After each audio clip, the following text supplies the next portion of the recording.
Hello YouTube, what is going on, boys and girls? Welcome back to another video. Hello, if this is the first time finding the channel.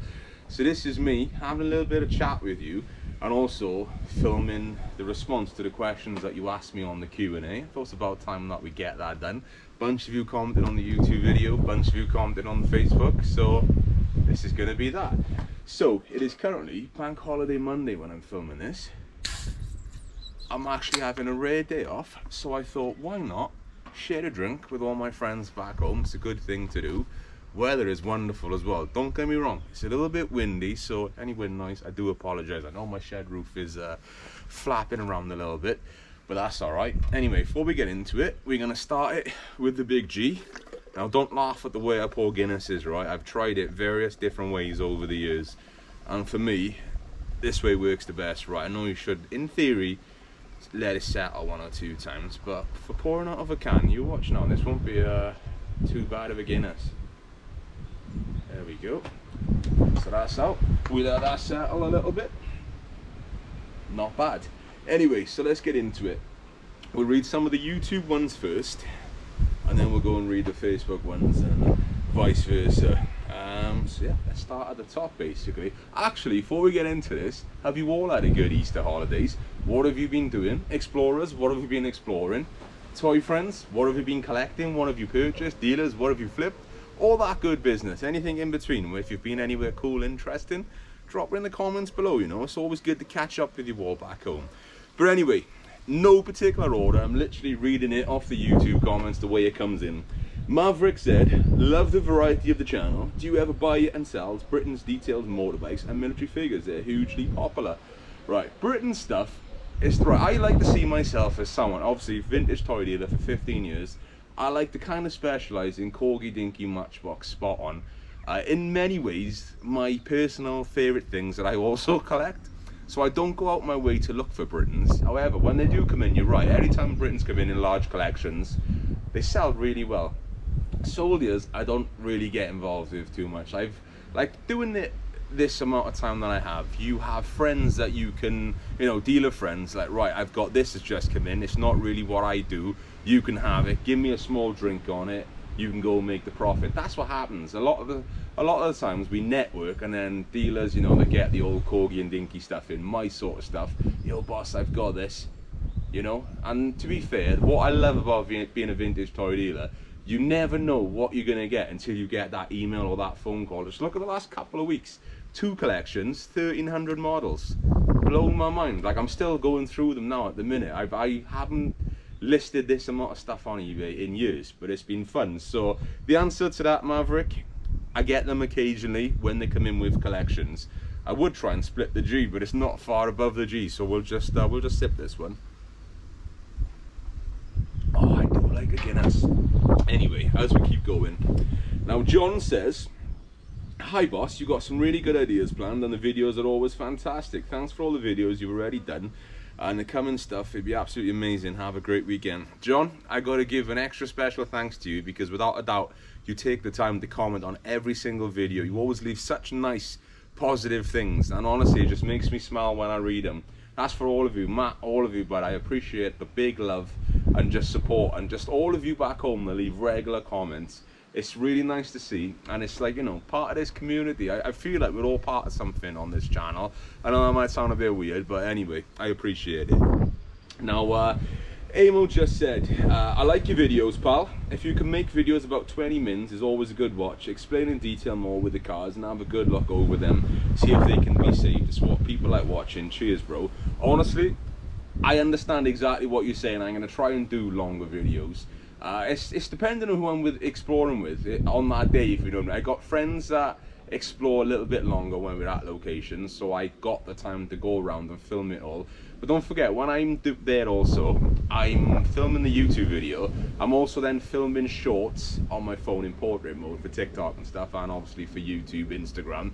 And then I'm also walking around with a camera taking pictures as well. So I'm doing 3 lots of work with one person. Does that make sense? Not in a bad way either. I love doing it, don't get me wrong. So I've got friends that I can do stuff with, and I can be as long as I want there. And other friends then are a bit quicker. It's like, right, we've gone through this one, on to the next. So you think, sometimes we'll do like a day trip or over 2 days, and we've got like 30 locations to hit over the that time, so we're just trying to get through them, I guess, in a way to hit the next one, because I'm hours away from home, so we're just trying to maximize it. But I get exactly what you're saying, and I promise I will try and do longer videos. Supercar speeders, big up my boy Miles. I'm looking forward to catch up soon, bro. I really am. Miles said, can trust boss to keep it real. The quality of the content, especially recently, as we meant, I'll keep it coming, boss man. Thank you, Miles. Appreciate that, bud. Appreciate it. My brother Max popped in as well, said, film it all, can't wait to be there, my brother. Max is coming over in a couple of weeks, so that's going to be the American content. Boys, you haven't asked me a lot of questions here, man. Owen Jenkins said, matey, you should be massively proud of what you've achieved since coming back to this channel. Traveling the world, the entertainment, places you have shown and taken us to. Matey, you are underrated, one of the nicest guys on YouTube. The channel is going to blow up very soon. It's all a matter of time. Some have talent, others rely on others. Some rely on others, sorry. You have proved you are the talent. Couple of coffees heading your way, boss. Owen, thank you, mate. Honestly, how would you even read that? You know, it's like I'm such a straight up humble, chill guy, if you know where I'm coming from. Always. So when I read something like that, I'm like, the empty one, that's alright. We'll pop that in the recycling in a minute. I'm like, you want about me? You seeing something different? But I just don't know. I like to keep it real. I just, you know, you haven't got to put any facade on. You just got to just do it respectfully. I like to think of myself as a respectful guy. And we just go around and hit these places. But I do, of course, appreciate all of you that have gone on and bought me a coffee. That's awesome. So thank you, Owen. Thank you, Matt. Appreciate that, but and more of you as well. So the Amin did. Have I said that wrong? I probably have, haven't I? Now then, boss. My question is, what would you be doing if you hadn't become a toy dealer and YouTuber? Right, so the YouTube that I do is, like, this channel is fun. That's the best way I can do it. It's like me sharing and documenting my life. It's like sometimes I go back and watch stuff that I've done with Kurt and Lee or whatever, Karen, from like, well, 8 years ago, and I'm like, boss, you used to look so young back then, you know? But it's a great way of just seeing how you progress as a character, filming like the milestones that happen in your life. So the YouTube stuff I think I would do regardless, but the toy dealer, right, how can I put this? I knew from a very young age that I wanted to be a toy dealer, because I always collected toys, you know? I said from a very young, and repeat myself, young age, my gramps used to collect, my dad used to collect, and I can remember one or two, well, let's skip a little bit, right? Before I wanted to become a vintage toy dealer, the other thing that I wanted to do, I had two things that I was doing. NTSB, right, this might throw a lot of you out. So National Transport Safety Board, you know, with like plane crashes and stuff, working out how they crashed. I always wanted to do that job, right? I know that's a weird one. However, in school, I used to do CAD, so computer aided design. And I think in school they take you to like a level 2 or level 3. But I started doing evening courses, and you'd go off to like Cardiff Uni and stuff to do courses. And I got to like a level 6 or 7. I think it's been like 16 years now. I can't remember how long it was. But I was pretty good at like drawing prosthetic limbs, making things work, all that. And I actually had the opportunity for a full scholarship over in the university in Boston in America. And I was really considering it, but at the time I didn't want to leave my parents. I know that sounds a bit crazy. And I'd also just passed my driving test. I just had my first car. I think priorities changed real quick back then, if that makes sense. I had the freedom. Obviously I was exploring abandoned buildings at the time, before I had this YouTube channel. But I'm just going to blow again, isn't it? Yeah. So I think if I hadn't become a vintage toy dealer, 100% would have tried to pursue the prosthetic limbs thing, you know, drawing stuff, the design stuff. Because I used to enjoy that, like drawing car engines. I was pretty good at it, to be fair. It was one of those things that come pretty natural. And I've still got my files somewhere that I built up, Magpie, salute it, that I've built up over the years. And I've still got the software. So every so often I'll just build something. Like a few of my friends who've got 3D printers, I've actually built some things on there, then give them the thing, and they've printed it. And I'm like, well, okay, that's kind of cool. I did that, you know what I mean? Well, I did the one part of it anyway. So I think that's what I would have been. But toy dealing, what got me really started on it was my auntie's best friend, her father passed away. And I was asked, I was only 17 at that time. I was asked, can I just help out with just to, you know, move into the house? They would like literally skip in so many things, tip runs, skips outside. A lot of it was going out. They wanted to sell the house basically. And in this one room, it was full of corgi and dinky toys, right? So I was like, wow, what's happening with these? And they were, don't worry about it, it's gone, we'll pick it up in a minute. They were all going to be thrown out. And I'm like, wow, okay, so I had stuff from that collection. I kept a load of it, and I put some stuff on eBay, my mum's eBay account. This is how I started the toy dealing. And within like a couple of weeks, I had thousands of pounds from this stuff. And I said to my mum and dad, look at this, basically. I said, this is an opportunity. I said, if I can do this on a regular, I can make an income. So they said, look, please go to university, get a degree. So I switched up from the computer-aided design. I then went and did business and management in University of South Wales. The whole time I was doing that, I was running the business, non-officially. Moment I graduated, I registered it as a business. 15 years later, the rest is history. Sorry, that was a bit of a bit of a ramble right there, wasn't it? Matthew said, Harrogate Toy Fair is good. Do you know what? I've actually heard good things about it. It is literally distance more than anything for me. Like, I used to do Doncaster, occasionally I'd go up to the Macron Stadium. Exeter, I used to absolutely adore when it was in West Point Arena, but now it's in a different place. I haven't been since. So I literally do Sandown Park, NEC, Shepton Mallet Toy Fair. It's been unfortunate.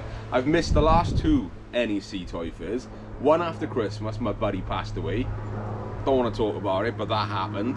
And the one a week ago, it was my nephew's 4th birthday party. So sometimes, you know, you've got to put family first. So that's what I did. And unfortunately, I'm going to be missing the next Sandown and the next Shepton Mallet. Because, well, it's not unfortunately. My buddy Max, my bro Max is coming over. So we're going to be doing stuff. So I'm missing the fairs. I apologise. September, I'll be back hitting it harder than ever. All the stuff is available on the eBay store. And then Big Matt, I love Big Matt, you always leave good comments. Bro, I think we've got a lot of things in common. But your first one said, the comment's been removed, what gives? I hadn't removed it. Sometimes YouTube is funny, or if there's a swear word, for example, it just gets taken down. I don't know why, but it does it. Anyway, you then reset it again. So you said, first off, congrats on growing the channel community and merch ideas. I certainly won't take offense to you making a profit. The world is an expensive place right now. It really, really is. But with the merch, if I can, like, you know, make like £1 or £2 per thing, it can all be saved for like adding to this channel, you know, just better it, because I want to make you the best content that I can. I said I'm funding it myself, you know, so we'll get out and we'll do it. So your question is, from one petrolhead to another, I'm definitely a petrolhead. Is there which pre-2000s era car did you never get to own but you really wanted to? I was always a Vauxhall man in the 90s, owning a Cavalier SRI GSI. I love a Cavalier GSI on the carb slabs. Oh, we'll talk about carbs in a minute. Calibers, however, you lusted after the 309 GTI Goodwood edition and now regretting not owning one. The reason I say pre-2000 era is believe some of the greatest cars were made in the 80s and the 90s. True, man. Keep up the great work and stay safe in this crazy world. Right. I was fortunate enough, right, to have had a 1999 Evo 6 GSR. Loved that car. Maybe I'll put some pictures up, you know, on screen for you can see it. That was one of my all-time dream cars to own. When I was a teenager, there used to be this arcade game right in the High Tide in Porthcawl, and it was one of those ones where it gave you like a card out of it. So anytime you went back and played it, you put your card in it and you carried on with your modifications and progress on the game. I know, smart way of doing it. I used to spend pounds and pounds and pounds every weekend on this.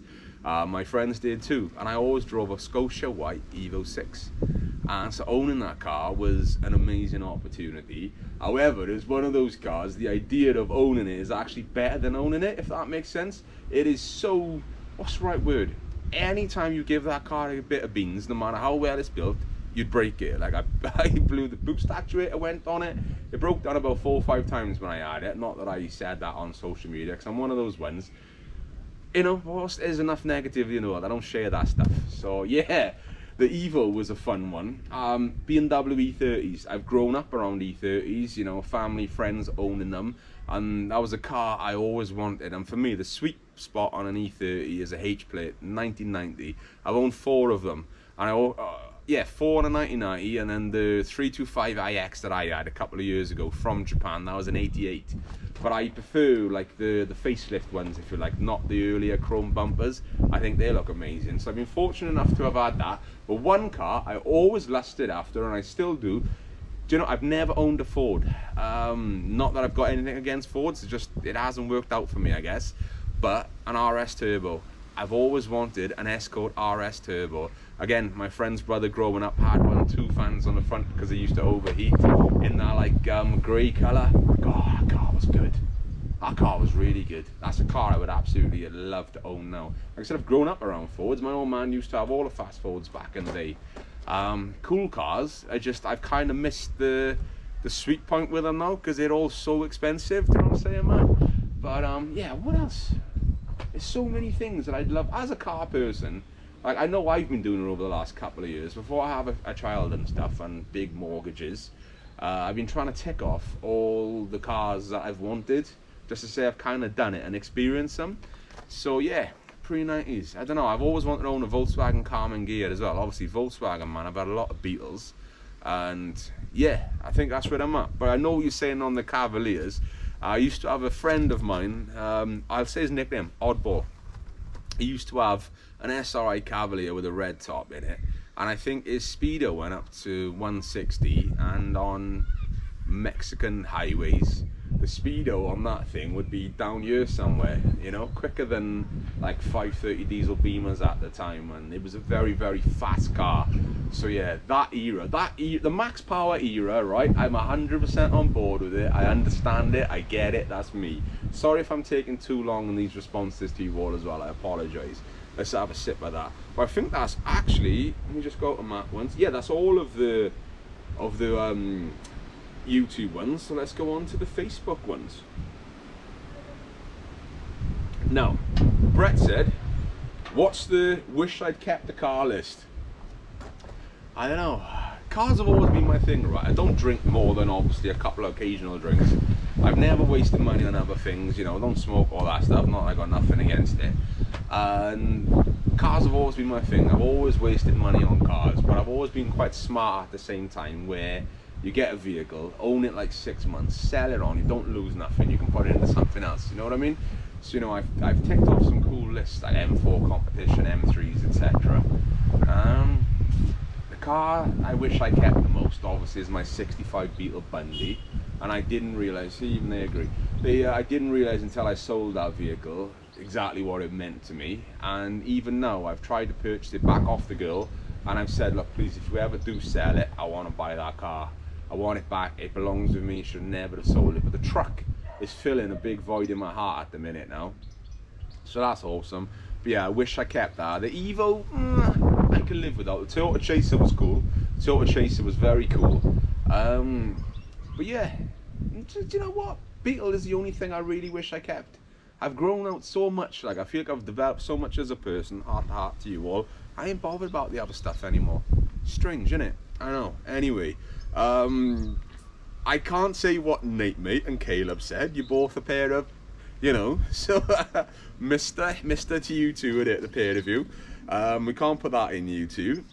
Meg said, what's your favourite corgi and what's your favourite dinky? So Meg's is my partner, wife to be. She said, yeah, that's what she just said. So my favourite corgi, a Curia Cross. Corgi, a Curia Cross. Always Megs, you know I love that. And I've mentioned this in videos to you all at the minute. I've got a very nice gift set on the eBay store at the minute. My favourite dinky. Do you know, I've always loved the 50s dinky super toys, like the Regent tankers and all those sorts of things. I just think it screams dinky when you think about it. So I'm going to go with the Regent tanker as my favourite dinky. Kirsty said, what's happening with the Paranormal? What's happening, Kirst? Paranormal. What can I say? We're trying to, obviously we've gone back to the original OGs. Been so many false starts over the last couple of years. I won't go into it. So I've gone back to the roots, the Forsaken Paranormal. Obviously we investigated some amazing places for ages, for years. Way before like Paranormal was a big thing on YouTube, because we have genuine interest. So we go places, nothing happens.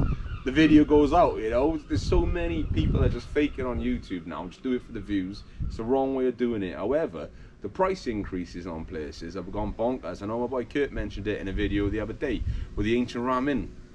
You could hire that place normally for like £500–600 for the night for all of it.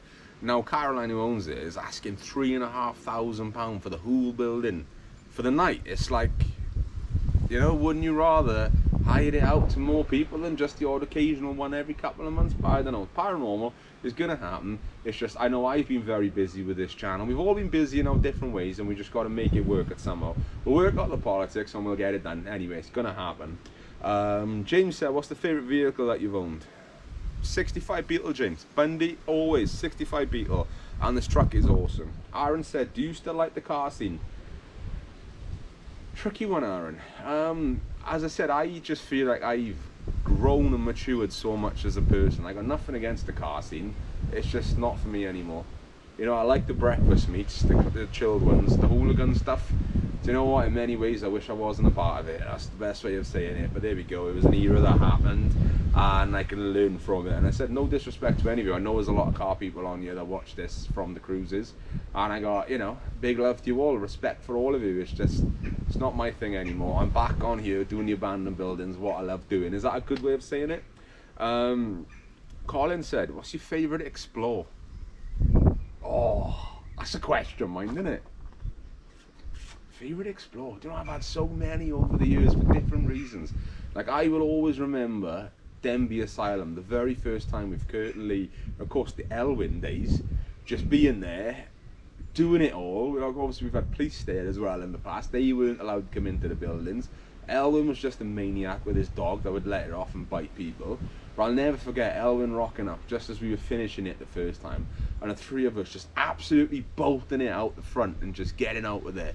And that was always a fond memory. That was the same day we did the car caves as well in the early days, before it was full of little dinghies and stuff. But do you know what? I've done a few in recent years which were just like, wow, that was amazing.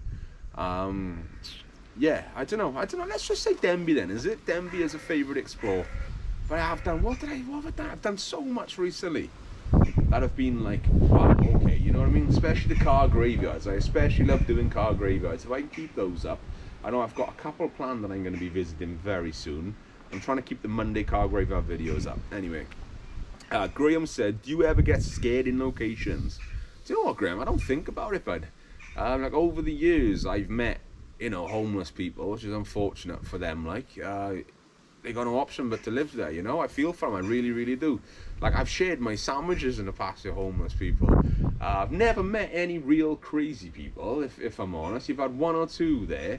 And the worst people seem to be elderly people. I know that sounds ridiculous and you should respect them or whatever, but like, I was in a bungalow right near Bristol a couple of weeks ago, probably months ago now actually. That video still hasn't dropped. You know, wide open and all that. I goes in, I'm exploring it, and as I'm done and coming out then, literally wide open round the back, going through the trees, and there was an old guy there just shouting at me, and I was like, I spoke calm as anything, because, you know, if you speak calm to people, it just winds them up even more. And I'm a big guy, you know, I'm 6'4" at the end of the day, a bit of a tank. He was shouting at me, he was like, you've broken into that property. I was like, no I haven't. He's like, yes you have. He was like, I said, no, it's wide open around the back. So I'm going to be telling police you've broken into that. And you smashed all those plates inside. I was like, no I haven't, you know, literally.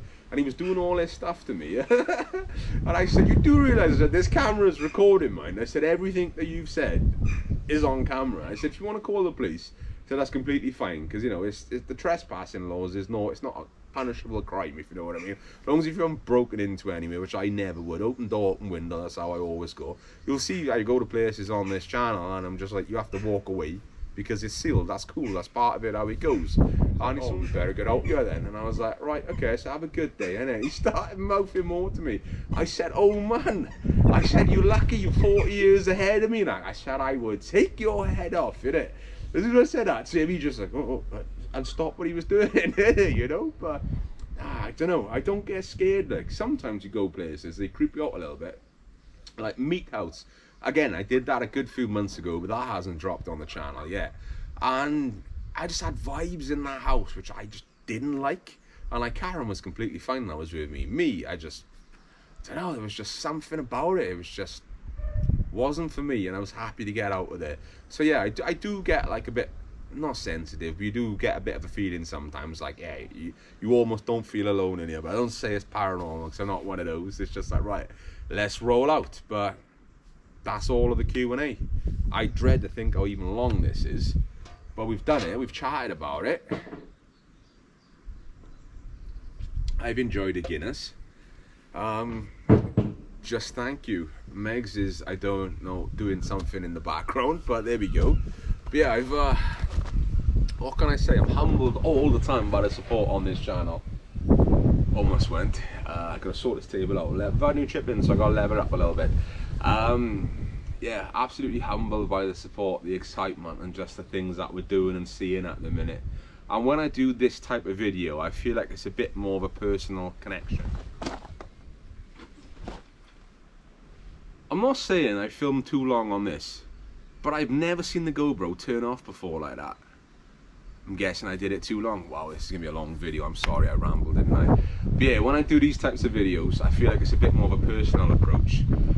We'll just get to know each other a bit better and just have a chat, have a chill out. Like, I'm gonna do more of these because at the end of the day, right, I don't care about views on this channel. Don't get me wrong, it's nice when views come in.